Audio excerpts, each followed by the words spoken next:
right, friends in Pasadena and heroes everywhere. It is I, your friendly neighborhood Rabbi John Carrier, coming to you live from sunny Southern California. And is it sunny? It's going to be a hot Labor Day weekend, and what I want to do today is take you a little bit behind the scenes, so to speak, with how we put together live streaming services and this show and what it takes to live stream Judaism these days. So if you have questions about that or anything about the holidays or anything Jewish at all, please stick around and we'll get to your questions right after this brief musical interlude.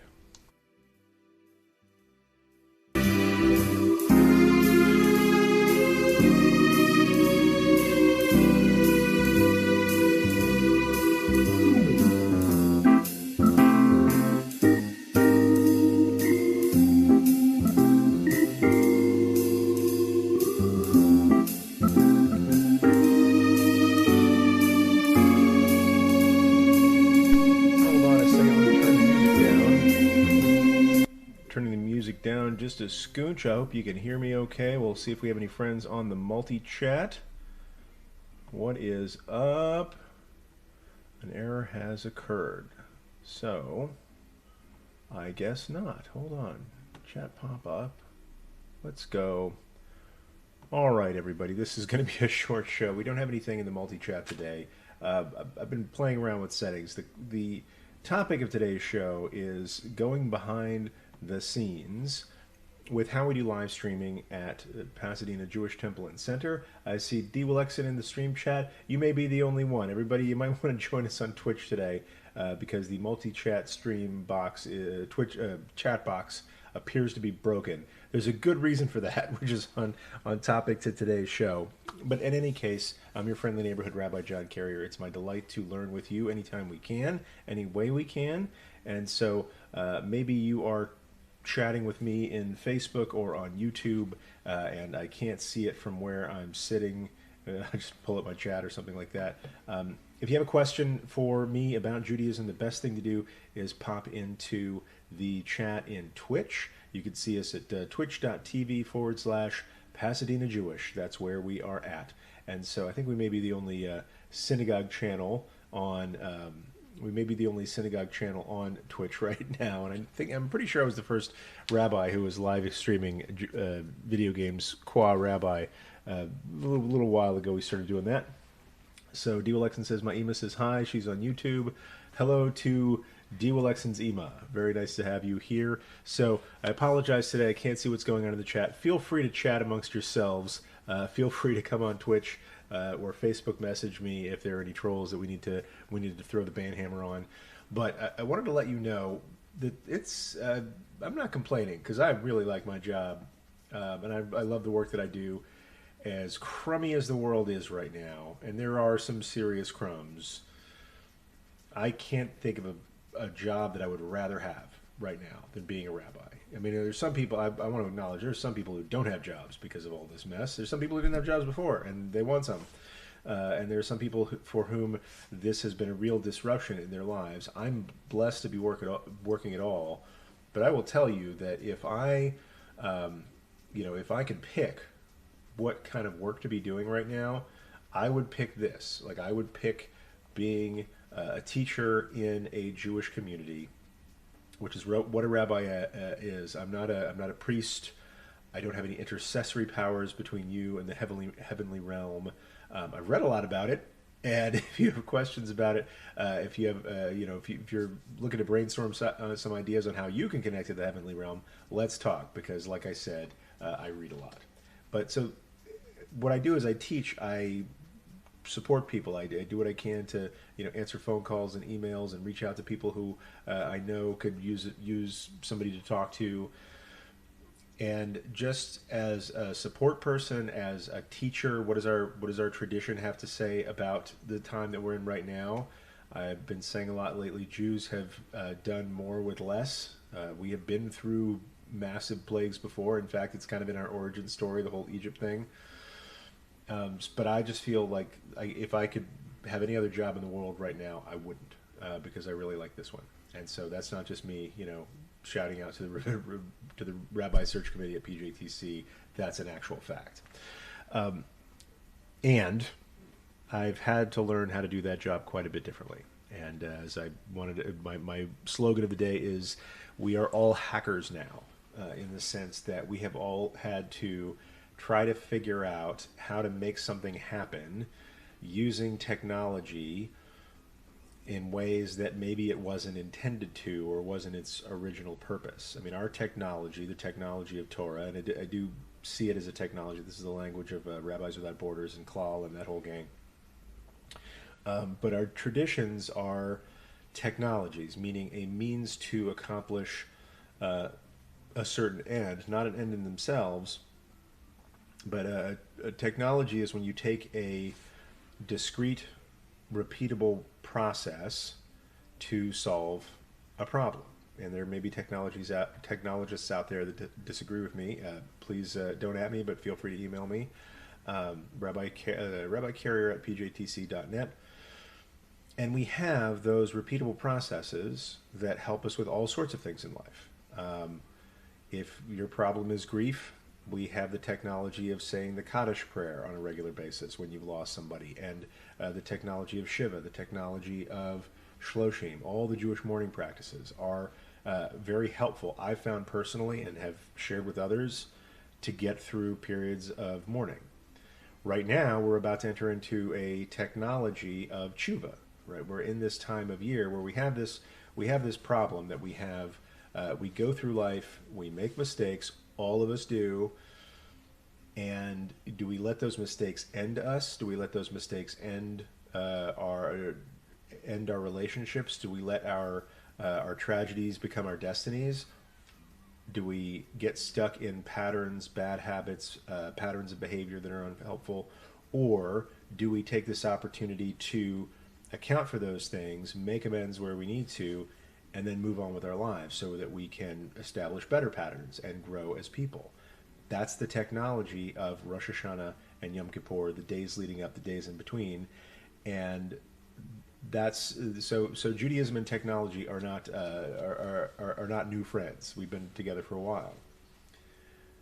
But to get that across, we've had to get into new technologies of, let's say, a Torah delivery system.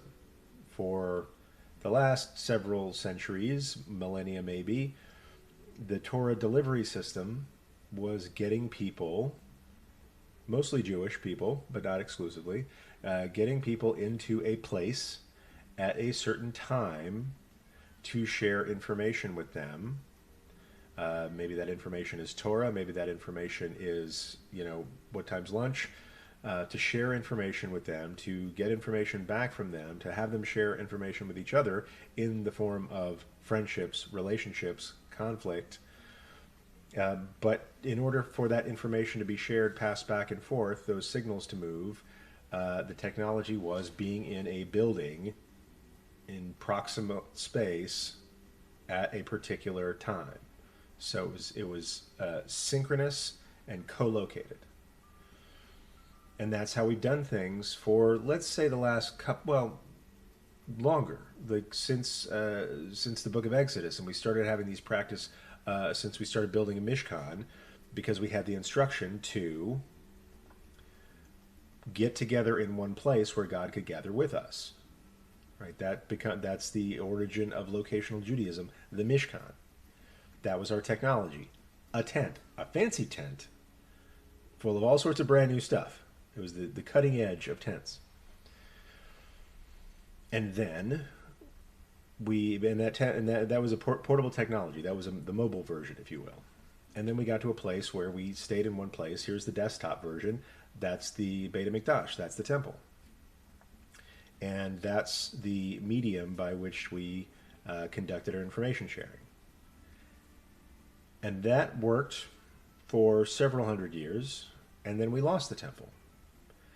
And then instead, we, let's say, rebooted we rebooted the operating system in a way. We still had the same tasks to accomplish of connecting to God, connecting with each other, expressing gratitude, expressing regret, praying for forgiveness, making tshuva, all of the things that we did in the temple with sacrifices, we had to figure out how to do in a new way. And so effectively we went from, let's say, Windows to Mac.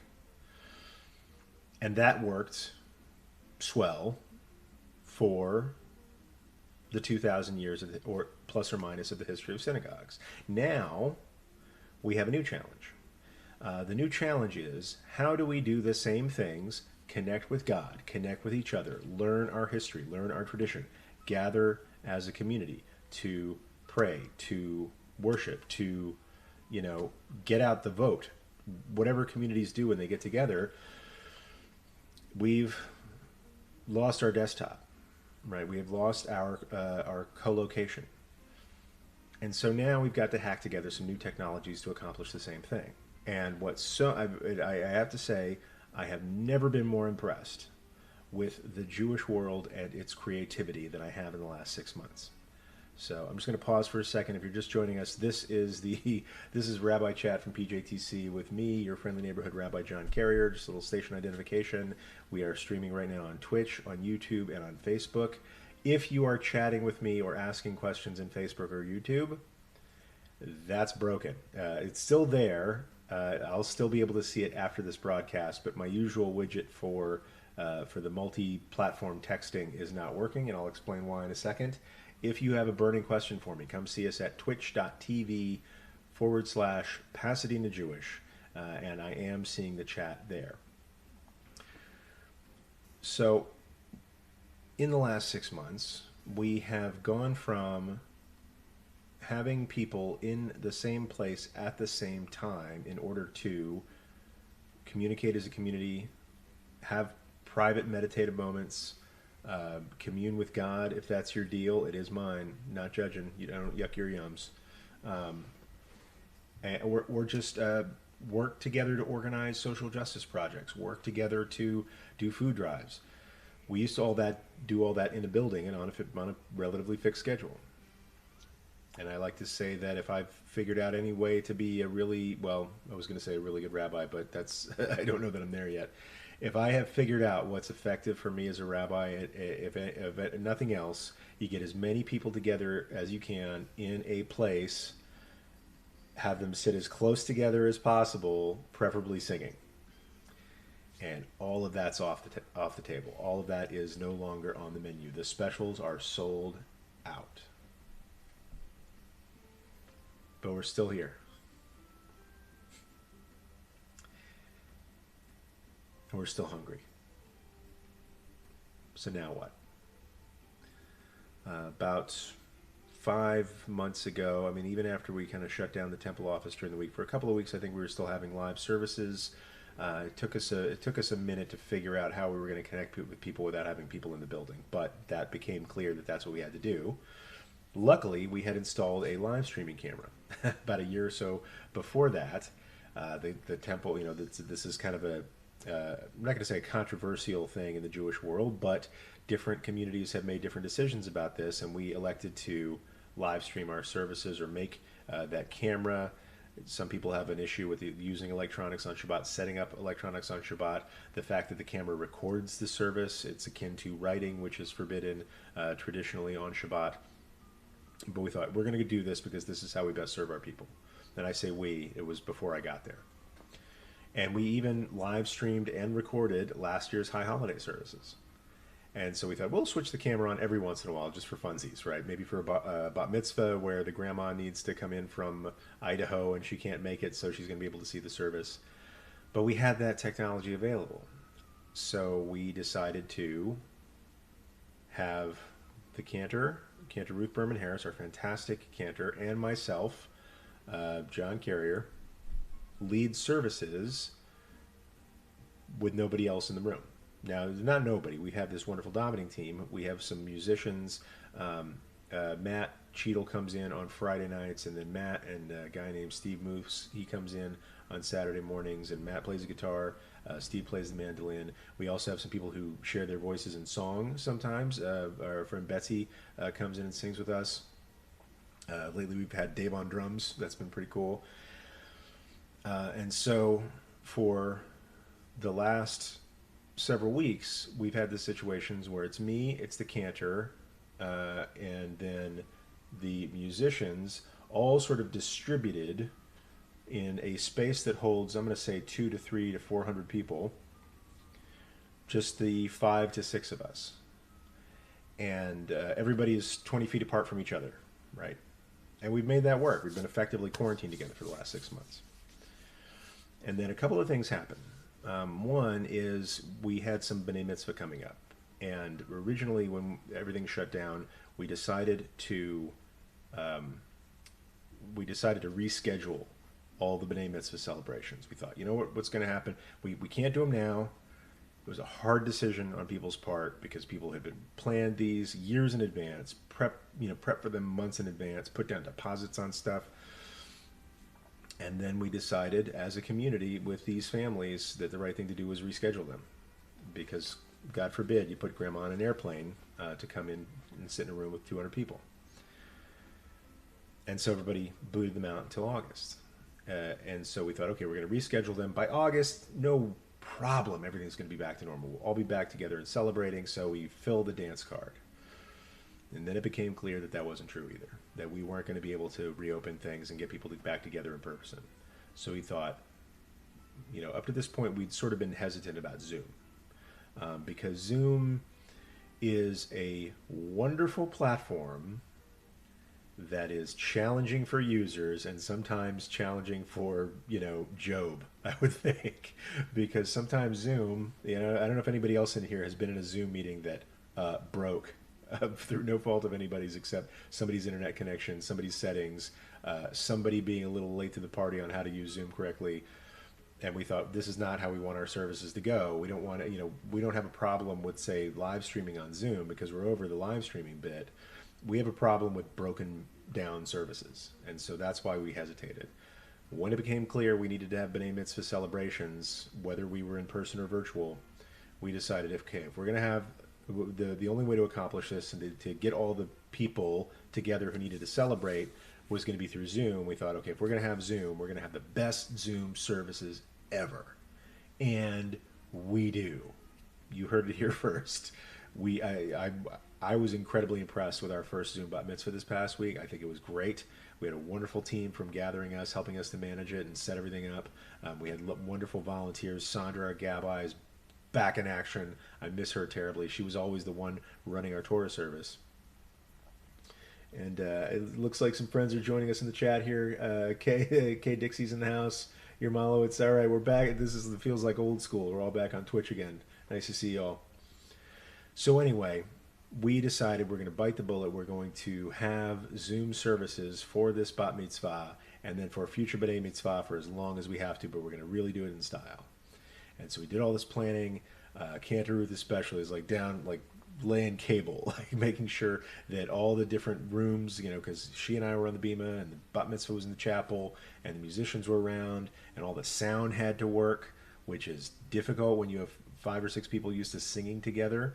And Zoom is really bad on singing, so we rewired the house sound into Zoom and got it working. And I'm gonna say A minus. Now, I'm not knocking anybody else's work, but there's some things that you can only prepare so much, and then you have opening night, and then you realize all the things that we didn't check because we didn't know to check them. And so there were a couple of blips, but mostly only the pros knew it, and it went fantastic with it. We're going to learn from our blips. We're going to get even better. And then last week we found out that Los Angeles County had changed its health protocols. And I don't knock them for this. I think, in my opinion, it's not a political statement. This is a statement of a citizen. LA County and the state of California in general has done a fantastic job of keeping people safe. There, I said it. I'm not telling you who to vote for. I'm just saying I think our municipal authorities have listened to health experts. The health experts have been on the ball, and I'm really proud to be, not an Angelino because I'm a Burbank-Areno, but I'm really proud to be in LA County, a county that I think has gotten it as right as anybody can. And the new rules about getting it right. Trig says hello to everyone. Hello, Trig. Good to see you. The new rules about getting it right are that you can't have live services with people present. but you could have, let's say, a few staff or volunteers come in to record the service or set up a live stream broadcast. That's fine.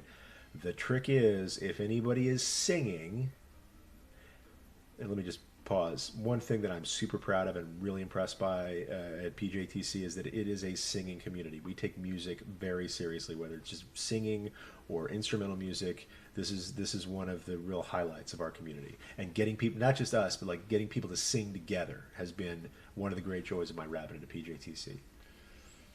The rule is if anybody's singing, nobody else can be in the room with them. Right? Anybody who's like a professional singer or an expert singer, a cantor, a song leader in a church, what have you, has to be in a room by themselves, which just threw a wrench into everything that we've been building for the last 6 months. So, what are we going to do? What we're going to do is this Zoom technology that we thought about, and this affects future service. It really affects the high holidays that we've been planning that happen 2 weeks from tomorrow night. So we thought, okay, whatever we have to do for the high holidays, meaning spreading out into different rooms, recabling all sorts of stuff, using Zoom because we're in different rooms as it's going to be. Cantor's on the bema, I'm in the chapel. 2 musicians who aren't singing but playing their instruments are in the social hall in a separate room, and we're all wired up through with XLR cable so we can hear each other live and broadcast Zoom from 2 different locations to have a single integrated service. I mean, wow. And then try to do our best to not only have it on Zoom where people can join the Zoom, but also live stream it to the platforms that people have gotten accustomed to viewing our services on over the last 6 months. I mean, people have spent hours figuring out how to get StreamSpot, which is one of our vendors, on their TV, for example. And so we don't want to take away any of the platforms that are already available. We just have to rejigger it in a whole new way. And this has been a treat. And we decided, okay, if this is how it's going to be for the high holidays, we have to start doing this now. A, so people don't miss Shabbat this week, and B, so that we have 2 Shabbats to get good at it before the high holidays. And so that's where we are. And I know this is like a long rant, and with not a whole lot of chat going on now. 64 says, my techie hubby was super impressed with the Zoom bat mitzvah. The technology worked amazingly. Thank you very much. So this has been the work of serving our Jewish family. Nobody. There is not a single day in rabbinical school where they teach you most of this stuff. What they do teach you is that you are an Eved Hashem. You are a servant of God, and you are responsible, not alone, but you share responsibility for the spiritual health and emotional well-being of the Jewish people. And I like to translate that into the Jewish family, everybody who's Jew curious, who's riding this train with us. So that's your deal. You're a servant of God and a servant of the Jewish family. Get to work. However you can make it work, however you have to make it work, make it work. It's not for you. It's for God, Torah, and Israel. And I'm just going to close. I'm getting a little emotional right now. I'm going to close today. If people shared stuff in the Facebook chat, I'm going to go look at that later. If you had a question, I'll try to answer it there. Likewise with YouTube. I know a lot of the people who are in the chat right now have been along with me for the ride before I got to Pasadena and have been on the ride with Pasadena this whole time. If you have questions, if you have feedback, tips and tricks for live streaming, we'd love to hear those things. But I really appreciate your being along for the ride. I wanted to give you a little bit of a peek behind the curtain, as it were. Like I'm the guy like pulling the levers for the Wizard of Oz. But this is the life, this is the job, and this is what we are dedicated to doing. I've said nothing about everything that's gone into putting together our ALO at PJTC app. I've said nothing about the really beautiful PDF brochure that is just going out right now about our high holiday experience. So if you're curious about the ALO at PJTC app, if you're curious about how we're doing all of our live stream services, that just went out over the the PJTC listserv. If you want one of those brochures and you're not on that listserv and you can't get on there for some reason, email me, rabbicarrier@pjtc.com. and I'll make sure you get a copy. It's got links to all of our different services, which we are making available to everyone for free this year. That's the last thing I'll say today is we've decided as a community, and I'm really impressed and proud of this, we've decided as a community that everybody is going to be able to access everything that we do for this holiday season for no charge, whether you're a member or not. If you want to make a donation, that's cool. We definitely accept them, and you can find out in that brochure how to do so. But I just want to thank everybody for being with us on this journey. Thank you all for learning with me today. Just wanted to share a little bit about the tachlis of Torah, if you will, the details that are involved, because this too is Torah. And until next time, heroes and friends and Pasadenians everywhere, peace.